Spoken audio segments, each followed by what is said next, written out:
Also joining us live from Washington, D.C. is Ambassador Matilda Mukantabana, the Rwandan ambassador to the U.S. Thank you so much for joining us.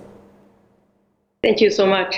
So you can tell us, of course, we're starting commemoration days, 100 days of commemorating the 1994 genocide against the Tutsi. It's coming under unusual circumstances due to the coronavirus pandemic. What is happening in the US? How are you planning to commemorate the genocide? Thank you so much. Despite the current crisis, we've decided that we, just like Rwanda, we are going to go ahead and do the commemoration, of course, in a different manner. Usually, on the 7th, we had what we call the national commemoration here in Washington, D.C. Then throughout the 100 days, usually we did it in the states. But this time we've decided to use the social media, to use the virtual reality to be able to do the commemoration. Mm-hmm. So what we are going to do, of course we are following the measures, we are staying home. So what we have is using the same technology like the one we are using right now for the commemoration tomorrow. Mm-hmm. So it includes many aspects that usually we put in our commemoration. One will be survivor testimony that coming from some states. Then we'll have the messages from the Friends of Rwanda, from academic institutions. And then also a candle lighting from many different states. People are candle lighting, poems, songs, and many different things that we were doing during normal commemorations. Mm-hmm. And also my remark, not as long as the regular commemoration, but we will have a time to introduce what the commemoration is going to be. Keeping in mind that for the whole week, we are going to continue to post various testimonies, survivors of genocide, mm-hmm. and other type of initiatives that are coming from our communities. Mm-hmm. So that's what we are doing. We got together and we formed a committee made of people from Embassy and from the United States Rwanda committee. We were able to come up with a program that would do to the commemoration tomorrow, but at the same time also keeping in mind that it's not one time only, just to recognize and continue with the program throughout the month. Usually under these circumstances, when it's this time of commemorating the genocide, we see a lot of negative forces coming up to deny the genocide, especially in the West and the America as well.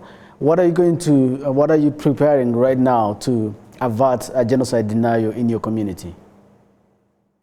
And that's exactly the commemoration. Even though we are at home, but we are not going to stop what we're doing to try to fight against the negative,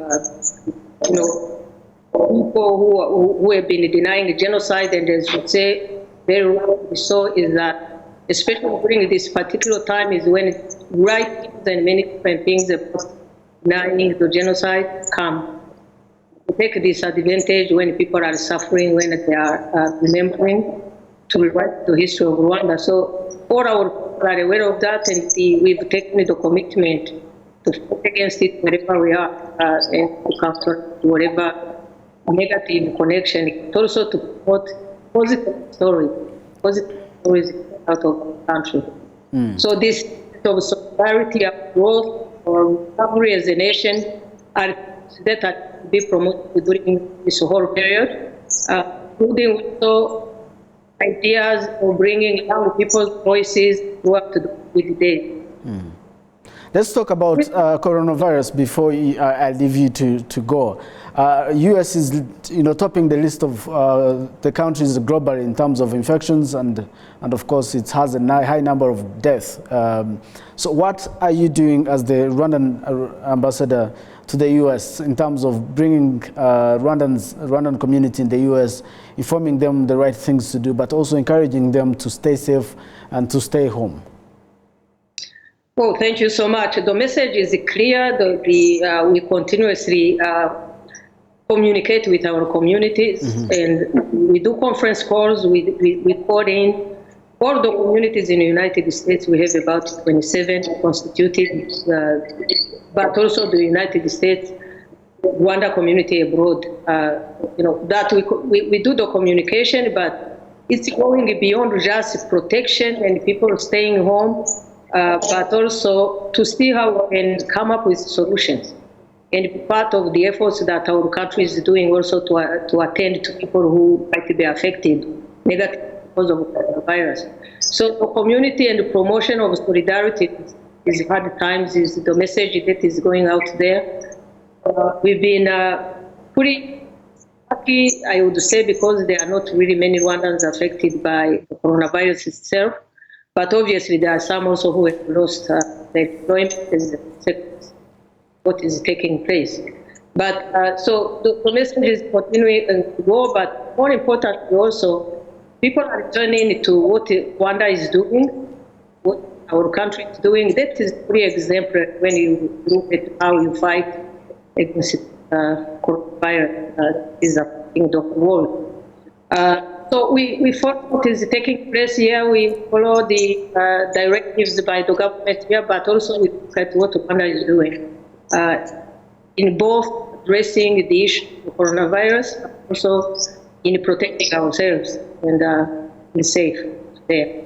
So the communication has been ongoing and we are continuing, especially during this time of commemoration. It is something we are going to increase, continue to all the people. We mentioned at one point the fact that people, even if they are okay, they might be also being affected psychologically because it's an abnormal situation to stay home. There are people who don't have families. Yeah. So it's something we are paying attention. Ambassador Mathilde Mukantabana, thank you so much for joining us all the way from the US, and we wish you well. Stay safe, stay healthy. You too, and thank you so much, and we'll be there together with you. All right. All right, thank you so much. Thank you. Bye-bye.